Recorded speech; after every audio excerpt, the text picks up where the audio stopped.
پوچھا ایک جملہ سنا دو اگر آپ کے ضمیر بیدار ہیں اور سماعتیں زندہ ہیں. ایک جملہ. یہ قرآن میرے ہاتھ میں ہے اور پوری امت کو میرا چیلنج ہے. پوری امت کو میرا چیلنج ہے. یہ قرآن میرے ہاتھ میں ہے. اللہ مجھے مرتے وقت نبی کی شفاعت میسر نہ کرے. جو جملہ کہنے جا رہا ہوں اس کا ضامن ہوں. اگر ایک لمحہ کو بھی کربلا کو ہٹا دیا جائے تو نبوت کے پہلے باب سے لے کر اور حضرت عیسیٰ تک امت مسلمہ کے پاس کوئی بھی تاریخ ایسی نہیں ہے جو یہ رشتے ثابت کر سکو. میں نے اتنا بڑا چیلنج کر دیا, آپ نے بابا میں بات کر دی. میں نے اتنا بڑا چیلنج کر دیا, آپ نے بابا میں بات کر دی. یہ دنیا انسانیت کے جتنے بھی رشتے ہیں ان کا بانی خاندان عبد المطلب کا بیٹا ابو طالب ہے. اور کی جگہ میں سناؤں گا, میں آپ کو تاریخ بھی سناؤں گا. جملہ سنیے گا. آدم سے لے کر عیسیٰ تک کوئی تاریخ مجھے اتنی صاف ستھری نظر نہیں آئی کہ جس سے یہ ثابت کر سکوں کہ اسلام اتنا صاف و شفاف ہے. آئیے ایک لمحہ کے لیے آدم کو سن لیجیے گا. میں ابھی گفتگو نہیں کر رہا ہوں, میری گفتگو میں جناب آدم نہیں ہے, جناب پیغمبر ہے, لیکن بات آگے سنتے جائیے گا. حضرت آدم دنیا میں تشریف لائے. ایک دانے کی وجہ سے اماں نے ابا کو باہر نکلوا دیا.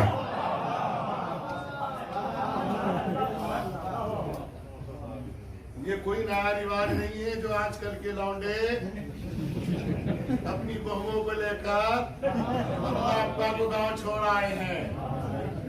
ہاں, اسی لیے پیغمبر نے فرمایا, اسی لیے علی نے فرمایا, والدین سے بڑھ کر دنیا میں کوئی نہیں ہے. خدا ہدایت کرے ان بہووں کی جو اپنے شوہر کے والدین سے جدا کر دیتی ہے. غور کیجیے گا جو میں آپ کی خدمت میں عرض کر رہا ہوں. عجیب فکرہ ہے خدا کی قسم. حضرت آدم آئے دنیا میں, کھایا, آگے, اب تو کوئی پریشانی نہیں تھی, جنت سے باہر آ گئے. اب پھر قرآن نے کہتا ہے, جبکہ قرآن نے کہا کہ جنت میں رہیے گا, پھر جناب حابیل پیدا ہوئے اور قابیل پیدا ہوئے. کون پیدا ہوئے؟ تو حابیل کا قاتل کون ہے؟ بولا کرو میرے ساتھ, بولا کرو. ہاں, مجھے گونگوں سے گفتگو کرنے میں مزہ نہیں آتا. ہاں, میں سنتا ہوں, سناتا ہوں, سننا چلیے گا. حابیل اور قابیل پیدا ہوئے کہ نہیں ہوئے؟ تاریخ اسلام سنا رہا ہوں ایک منٹ کے اندر آپ کو. حابیل اور قابیل پیدا ہوئے کہ نہیں؟ حابیل کا قتل کس نے کیا؟ وجہ کیا بنی؟ حسد, زمین, جائیداد, ملکیت, عہدے, بادشاہ, بیٹا جی, یہ سب قرار پائے. بھائی نے بھائی کو قتل کیا. اسی دن سے اچھے لوگوں نے بھائی کہنا بند کر دیا. آپ بھی کہہ رہے ہو نا بڑے بھائی ہیں,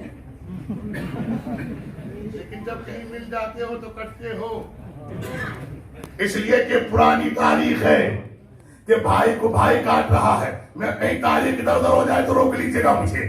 بھائی نے بھائی کو کاٹا کہ نہیں کاٹا؟ میں آپ سے پوچھا, کاٹا کہ نہیں کاٹا؟ اور جب جناب حابیل کا قتل ہوا اور قابیل قتل کر کے فرار ہو گیا تو ایک بات تو پتا چلی کہ قاتل کی ذمہ داری میں یہ بات لکھ دی گئی, قاتل کہتے اسے ہے جو بھاگ جائے, مقتول کہتے اسے ہے جو ٹھہرا رہے. اب بھی اگر کسی کو کربلا سمجھ میں نہ آئے تو میں کیا کروں؟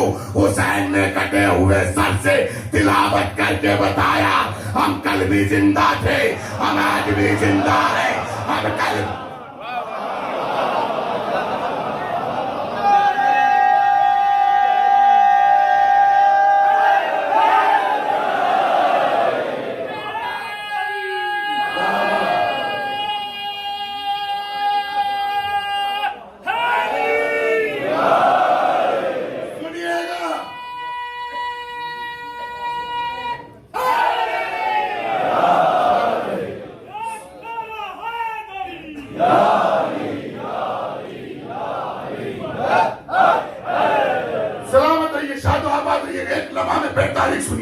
میری طرف کر دیجیے گا. ایک لمحہ میں پھر تاریخ سنیے گا.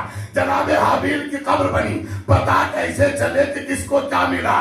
یہ کلیہ ہے تاریخ آدمیت کا کہ جب بھی ورثہ تقسیم ہوگا, چاہے ایک بیٹا شرابی ہو, ایک بیٹا نمازی ہو, ایک بیٹا بدتمیز ہو, ایک بیٹا شریف ہو, ایک بیٹا جاہل ہو, ایک بیٹا عالم ہو, لیکن وراثت برابر ملتی ہے کہ نہیں ملتی. اور یہ دنیا کا پہلا بشر ہے جس کو تاریخ نے آدم کہا ہے, قرآن نے آدم کہا ہے. اس کا پہلا بیٹا قتل ہو گیا, دوسرے بیٹے نے قتل کیا. اب کیسے پتا چلے کہ اولاد کو ورثہ کیسے تقسیم ہوا؟ جناب آدم نے دونوں کو ورثہ دیا. غور کیجئے گا, حابیل کی قبر پر بیٹھ کر رونے لگے, اور جب رو کر اٹھے تو پھر ایک اعلان کرتے ہوئے اٹھے, جا قابیل تجھ پہ لعنت ہو. تو پتا چلا باپ نے دونوں بیٹوں کا ورثہ بانٹ دیا. ایک کے حصے میں رونا آیا, ایک کے حصے میں لعنت آئی.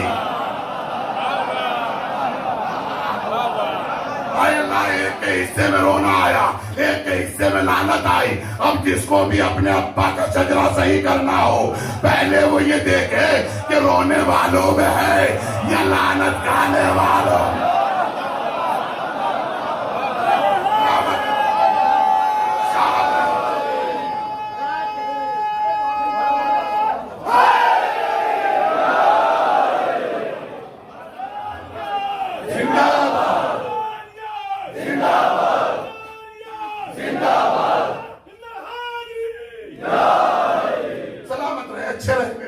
پھر میں آپ کی خدمت میں عرض کروں, قبر حابیل سے پتا چل گیا ایک بیٹے کے حصے میں قبر پہ بیٹھنا آیا اور پھر رونا آیا, ایک بیٹے کے حصے میں لعنت آئی. اب یہ دیکھو قبر پہ بیٹھنے کو منع کون کرتا ہے, رونے کو منع کون کرتا ہے. اب ہمیں مت کہا کرو کہ تم لعنت پڑھتے ہو, ہمارے پاس اتنا ٹائم نہیں ہے کہ ہم تم جیسے جاہلوں پہ خرچ کریں. ہمیں تو صلوات پڑھنے سے فرصت نہیں ہے.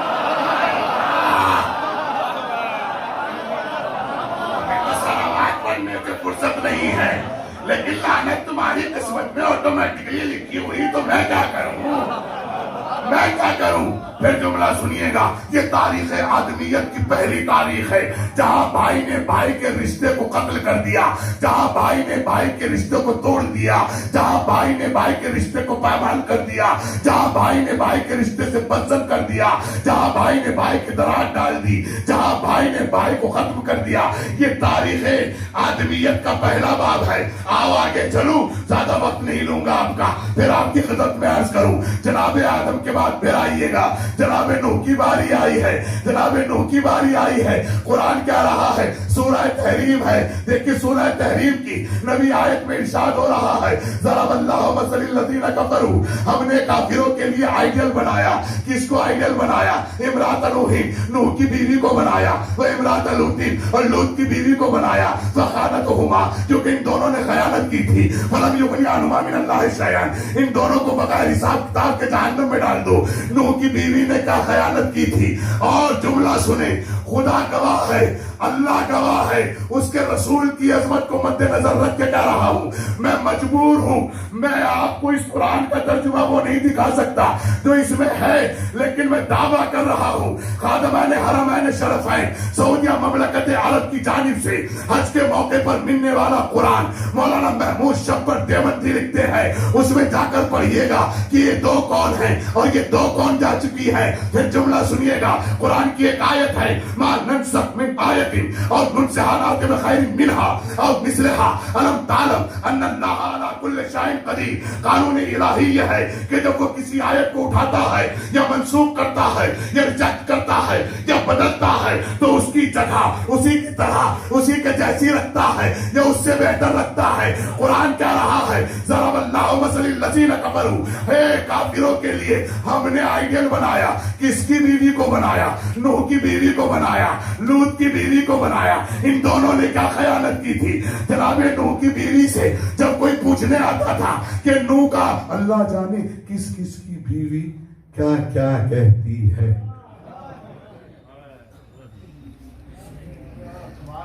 کسی کو برا لگے تو مجھے مت کہیے.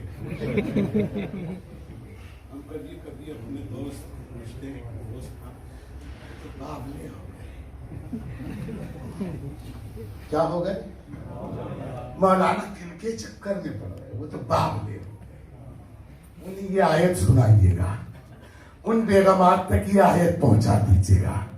جب کوئی جناب نوح کو پوچھنے آتا تھا کہ نوح کہاں، کہو پاگل ہو گئے، غور ہی نہیں کیا آپ نے، کیا ہو گئے؟ پاگل۔ بھائی آپ کو کل کی آیت کا ترجمہ یاد ہے کہ نہیں ہے؟ الزام جنون لگایا تھا کہ نہیں لگایا تھا؟ وہ تو پاگل ہو گئے۔ ارے جب ساتھ چمٹ کے سونے والی 24 گھنٹے ساتھ سانس کی طرح رہنے والی اگر نوح جیسے نبی کو کہہ دے کہ پاگل ہو گئے، تو اللہ کہتا ہے بغیر حساب کتاب کے جہنم میں ڈال دو۔ اگر کوئی امتی فخر نوح حضرت محمد مصطفیٰ کو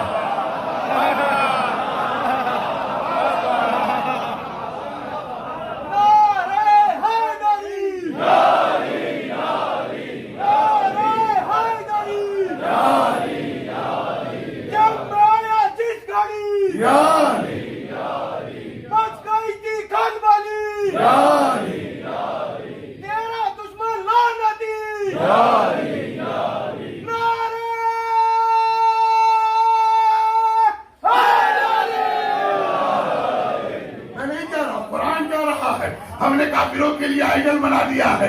اس کے نیچے بھی 10 نمبر کی آیت ہے، آج کروں گا یہ رشتے بتاتا چلوں۔ یہ جناب نوح ہے، جناب نوح ہے جن کے لیے قرآن کہہ رہا ہے، میں نہیں کہہ رہا ہوں، یہ جناب نوح ہے۔ جناب نوح سے بغاوت کرنے والوں میں سب سے پہلے کون آیا؟ بیگم۔ ہاں صحیح بولے ہیں، بیگم آئی ہے۔ کون آئی ہے؟ بیگم آئی ہے، جو سارے غم اکٹھے کر کے لے گئی قیامت تک۔ اور کیا آپ نے؟ بیگم آئی ہے۔ اور کون آیا؟ بیٹا آیا سرائے، جو ساکنین اور علماء منبر سے کہتے ہیں کہ جنت ماں کے قدموں کے نیچے ہے۔ ان کی ذمہ داری بنتی ہے کہ وہ یہ بھی بتایا کریں کون سی ماں کے قدموں کے نیچے ہے۔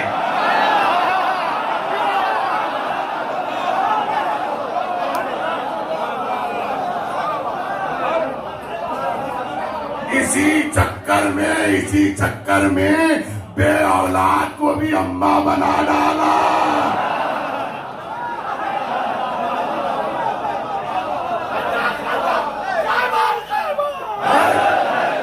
ہاتھ بلند کر کے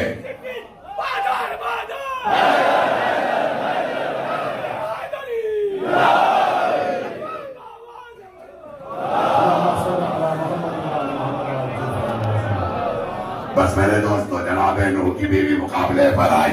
سب سے پہلے باغی بنی جناب نوح کی بیوی، پھر باغی بنا بیٹا۔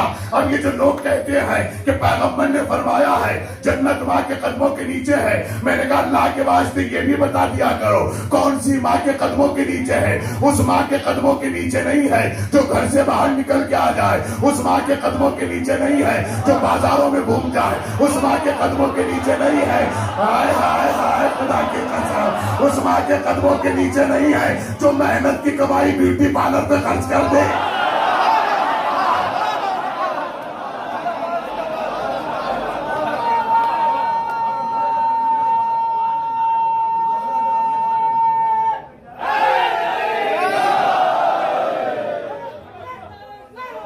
اللہم صل علی محمد غور کیا آپ نے؟ آج سنو کون سی ماں کے قدموں کے نیچے جنت ہے۔ پہلے تو ماں باپ کے درمیان تفرقے بازی کرنے کا کسی بھی خطیب اور فائز اور عالم کو اللہ نے نہیں دیا، صرف یہ کہہ کر بات تمام کر دی رب ارحمہما کما ربیانی صغیرا۔ ان دونوں پہ ایسے رحم فرما جیسے وہ مجھ پہ فرماتے تھے۔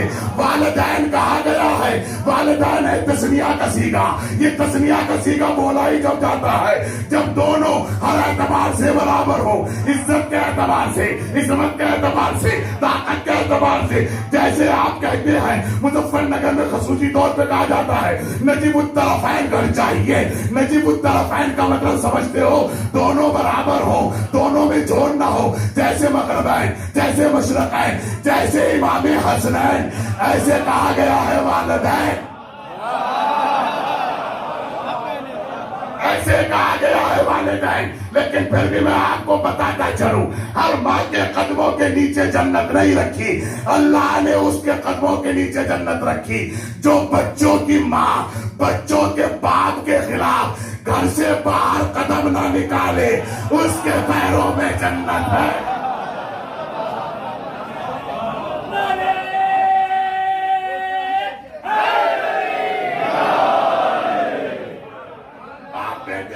رشتے کے بعد بھائی بھائی کا رشتہ بدنام ہوا کہ نہیں ہوا؟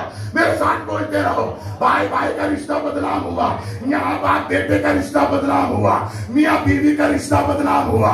یہ دوسری سیڑھی تھی، آج تیسری سیڑھی پہ لے کے چلو۔ یوسف علیہ السلام ہے، 11 بھائی ہیں، 10 بھائی وہ ہیں جو سوتیلی ماں سے ہیں، 2 وہ ہیں جو سگی ماں کے ہیں، 1 ماں سے 2 بیٹے ہیں، 11 الگ ہیں۔ جملہ سنیے گا، سگے بھائیوں نے سوتیلے بھائیوں نے یوسف کو کنویں میں ڈال دیا۔ اسی دن سے بھائیوں کا سوتیلا پن سگا پن پتا چلنے لگا۔ اسی لیے جب سے ہی اس خاندان کی نسل کی چلنے والی عورت آج تک پریشان کر رہی ہے، اگر کسی کے اوپر دوسری ماں آ جائے تو وہ سوتیلی ڈین بن جاتی ہے۔ میرے بچوں کے لیے کرو، ارے آپ کو تو بتانے کی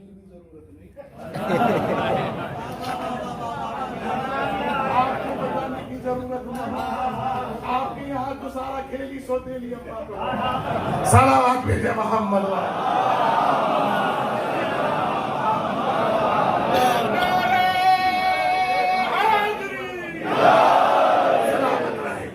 شاد و آباد رہے۔ یہ 10 بھائی الگ ہیں، یہ 2 بھائی الگ ہیں۔ غور کیجئے گا، ان بھائیوں نے جناب یوسف کو کنویں میں ڈال دیا۔ پتا چلا پھر سگے سوتیلے کا رشتہ بدنام ہوا، پہلے بھائیوں کا رشتہ بدنام، پھر میاں بیوی کا رشتہ بدنام، پھر باپ بیٹے کا رشتہ بدنام، اب سگے سوتیلوں کا رشتہ بدنام۔ آگے آئے گا سننے کے عادی ہے، پھر جناب ابراہیم تک آتے ہیں۔ یہاں جناب ابراہیم بھتیجے ہیں، آدم چچا ہے، چچا کہتا ہے بت بنا، بھتیجا کہتا ہے بت توڑ دے، چچا کہتا ہے بت بنا کے بیچ کر آ، بھتیجا کہتا ہے توڑ دے۔ دونوں میں کچمکچ رہی، چچا بھتیجے کا رشتہ بدلا۔ پھر آگے چلتے ہیں، خالو بھانجی کی بات آئی، ایک طرف مریم ہے، ایک طرف زکریا ہے۔ کہا کہ نہیں، ہر ایک سے نہیں دے سکتے، پہلے دریا میں قلم ڈالے جائیں گے، جس کا قرآن نکل جائے گا اسی کو پرورش کے لیے دیا جائے گا۔ قرآن جناب زکریا کا نکلا، بیت المقدس میں پالا گیا۔ یہ رشتہ بچا تار ہوتے ہوتے پھر آگے چلتے رہیے گا۔ عیسیٰ کی ماں کی عصمت بچی، علی عبداللہ واتر الکتابہ، میں اللہ کا بندہ ہوں۔ غور نہیں کیا آپ نے، کبھی کبھی اولاد ماں کی عزت بچاتے ہیں۔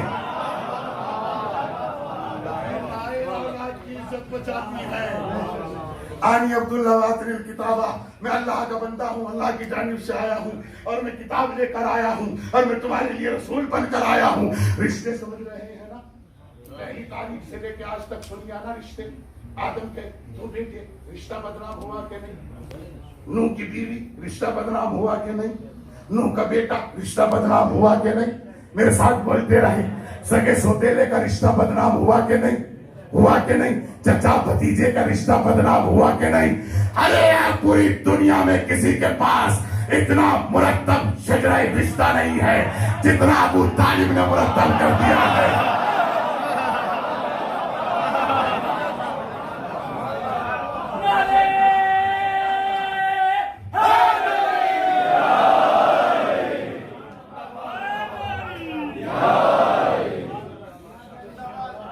دیکھیے میمنہ مضبوط ہے، میسرہ مضبوط ہے، قلب لشکر سو رہا ہے۔ ایسا نہ کریں، آپ دل ہیں اس مجمع کا، سینٹر ہیں آپ، بیچ میں بیٹھے ہیں۔ بیچ کے آدمی کی ذمہ داری ہے کہ دونوں طرف برابر رہے۔ اور کیا رشتے بتا رہا ہوں، رشتے بتا رہا ہوں۔ جناب نوح کی بیوی باغی بنی، بیٹا باغی بنا، سگے سوتیلوں میں رشتے خراب ہوئے، لیکن محبتی یوسف کے قربان جاؤ۔ ان میریڈ لڑکیوں کے لیے منع ہے سورہ یوسف کی تلاوت کرنا۔ آج کل پتہ نہیں کون سی مینجمنٹ اور کون سے خاندان کے مولوی ممبروں پر آ رہے ہیں جو یہ کہہ رہے ہیں یہ کہانی کس سے نہ سنایا کرو۔ میں کہتا ہوں کم عقلو، خدا خود کہہ رہا ہے احسن القصص، میں نے سورہ یوسف کو بہترین قصہ بنایا ہے۔ انہیں پتا ہے کہ جب قصے سنائے جائیں گے تو ان کو کوئی بلائے گا نہیں. سلام.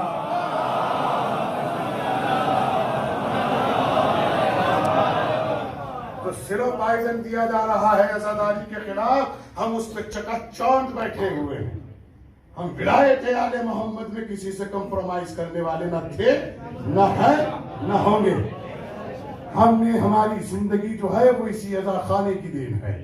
یہ فرش عزا ہے جس نے ہمیں زندگی بخشی ہے. جب کسی کے بچے نہیں ہوتے نا تو وہ جھولے پہ دعا مانگتی ہے,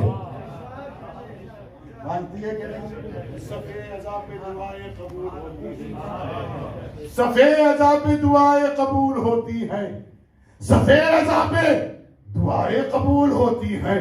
عجیب غم ہے غموں کا علاج کرتا ہے, عجیب غم ہے غموں کا علاج کرتا ہے. کیسے رشتوں کو ترتیب دے رہا ہے محسن اسلام. ہاں اب یہ سارے بیٹھ کر رو رہے ہیں, سر پکڑ پکڑ کے کعبے کی دیواروں میں مار رہے ہیں. پوچھا کیا ہوا؟ کیا بتائیں جو نہیں ہوا ہو. کیا ہوا؟ کا کوئی رشتہ ایسا بچا نہیں جو کسی کو سنا سکے. محسن اسلام مچائے عرب, ادیب عرب, فن ادب سے واقف میرا بادشاہ محسن اسلام سرکار ابو طالب نے فرمایا سنو, آؤ دروازے پر میں تمہیں رشتوں کا نظم و نسق بنا کر دیتا ہوں, اور قیامت تک کے لیے رشتوں کو بنا کے دے رہا ہوں. اگر کسی کو پوچھنا ہو تو مجھ سے پوچھے, سگے سوتیلے کیا ہوتے ہیں یہ کربلا بتائے گی. خدا کرے آپ جملہ سمجھ جائیں, خدا کرے آپ جملہ سمجھ جائیں. آپ کو خدائے حسین کا واسطہ کربلا بتائے گی. چچا بھتیجے کیسے ہیں کربلا بتائے گی. ماموں بھانجے کیسے ہیں کربلا بتائے گی. بھائی بھائی کیسے ہیں کربلا بتائے گی. سگے سوتیلے کیسے ہیں کربلا بتائے گی. مہمان نوازی کسے کہتے ہیں کربلا بتائے گی. میزبانی کسے کہتے ہیں.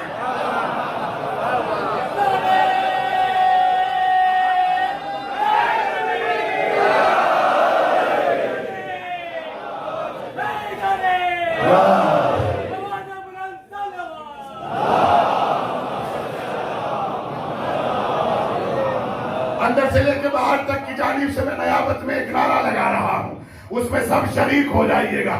آج چونکہ ہم کربلا میں داخل ہو چکے ہیں, لبیک یا حسین, لبیک یا حسین, لبیک یا حسین. آباد رہیں, اچھے رہیں.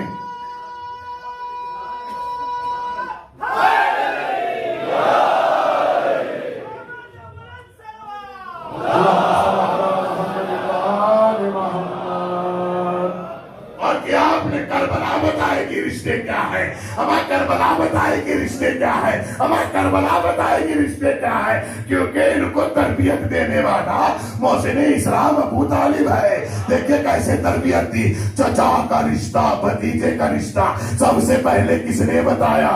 وہ باپ اور ہے, وہ چچا اور ہے. آج کل چچا بھی اچھے نہیں نکل پا رہے ہیں, بڑے خطرناک چچا ہو رہے ہیں. بھتیجوں کا حق دبا لیتے ہیں, اگر ان کا ابا مر جائے مکان قبضہ لیتے ہیں, اگر ان کا ابا مر جائے الزام لگا دیتے ہیں, اگر ان کا ابا مر جائے. ارے اگر تم اتنے بے غیرت ہو چکے ہو تو فرش عزا کا تبرک کھا لو, 40 دن میں بدل جاؤ گے. اس کی تاثیر یہی ہے, فرش عزا کا تبرک کھا لو. تاریخ بتا کے جا رہا ہوں, کیسے پتا چلے کہ چچا بھتیجے کا رشتہ کیسے پتا چلا. وہ اور چچا ہے جو اپنے بیٹوں کو بچاتے ہیں, بھتیجوں کو قربان کر دیتے ہیں. یہ تاریخ ہے انسانیت کا ایک لوتا چچا ہے جس نے بیٹے کو کبھی بستر پہ لٹایا, کبھی ہجرت پہ لٹایا, خدا کی قسم, اور بھتیجے کو اپنے پاس لٹایا, بھتیجے کو بچا کر بتا دیا چچا ہو تو ابو طالب جیسا, بھتیجا ہو تو محمد جیسا.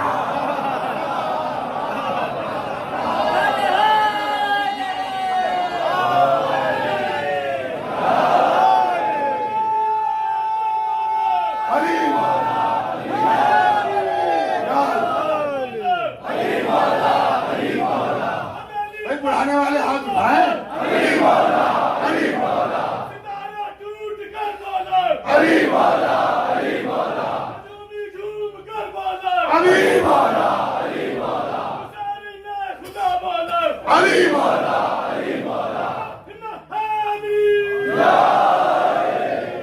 سلامت رہیں، شاد رہیں، آباد رہیں.